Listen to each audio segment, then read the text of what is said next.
CA intermediate and CA foundation का एक एक पेपर का एग्जाम हो गया।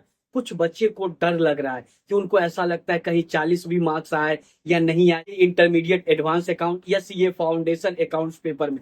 कुछ बच्चे को बहुत ज्यादा डर लग रहा है, वो मुझे मैसेज करके पूछ रहे हैं क्या मुझे आगे का पेपर नहीं देना चाहिए या देना चाहिए। ध्यान से बातें को सुन लीजिएगा, इसके बाद मैं आप लोगों को ऑफिशियल अपडेट भी बताऊंगा। जो बच्चे सीए इंटरमीडिएट का एग्जाम दे रहे, चाहे ग्रुप 1 का या ग्रुप 2 का, ध्यान से बातें को सुन लीजिए। अगर आपको ऐसा लगता है अकाउंट्स पेपर का एग्जाम अच्छा नहीं गया, क्या ये इस बार हुआ?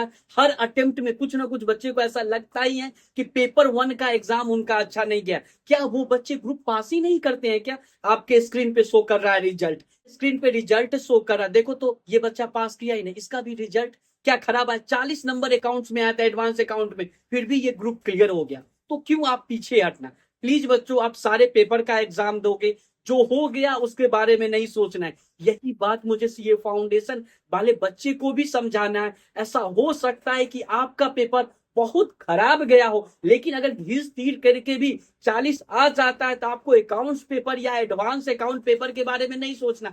आगे का बचा हुआ, चाहे सीए इंटरमीडिएट का 2 पेपर हो, ग्रुप वाइज में बात कर रहा हूं, या सीए फाउंडेशन का 3 पेपर हो, क्या वो 2 या 3 पेपर को अच्छे बना सकते हो? अगर अच्छे बना सकते हो तो आप सीए फाउंडेशन या सीए इंटरमीडिएट का एग्जाम पास कर लोगे। अब बात कर लेते हैं ऑफिशियल नोटिफिकेशन के बारे में, जो कि सिर्फ और सिर्फ सीए में इंटरमीडिएट स्टूडेंट्स के लिए। अगर आपको ऐसा लगता है पेपर 1 खराब हो गया, हम पास नहीं कर पाएंगे, तो क्या बचा हुआ 2 पेपर में कोई एक पेपर में एग्जाम्शन तो ले आओ। एग्जाम्शन तभी आ सकता है, ऑफिशियल गाइडलाइन क्या कहता है, ध्यान से बातें को सुनते हैं। आप सारे पेपर में अपियर करोगे, मान लेते हैं आपको पेपर नंबर 2 या पेपर नंबर 3 में एग्जाम्शन आ गया, कभी भी एग्जाम दोगे वो पेपर में एब्सेंट करना होगा, उस पेपर को दोबारा से मेहनत नहीं करना होगा। तो ये चीज गलती नहीं करना। जो बच्चे ऑलरेडी, ये भी मेरे पास डाउट आ रहा है, जो बच्चे ऑलरेडी, ऑफिशियल गाइडलाइन है, ये फाउंडेशन में कोई भी एग्जाम्शन नहीं मिलता, आपको सारे पेपर में अपियर करना होगा, एक भी पेपर में फेल करोगे तो। और जो बच्चे सीए इंटरमीडिएट का पेपर 1 का एग्जाम नहीं दिए या सीए फाउंडेशन का पेपर 1 का एग्जाम नहीं दिए, मुझसे पूछ रहे थे क्या बचा हुआ पेपर में एग्जाम दे सकते हैं। देखो बच्चों, बचा हुआ पेपर में आप एग्जाम दे सकते हो, नहीं आपको एग्जाम्शन आएगा और नहीं आप पास करोगे। टोटली आप पे डिपेंड करता है। आपको प्रैक्टिस के लिए एग्जाम देना है तो आप एग्जाम दे सकते हो। आई होप कि आपका डाउट क्लियर हो गया। ये था ऑफिशियल गाइडलाइन।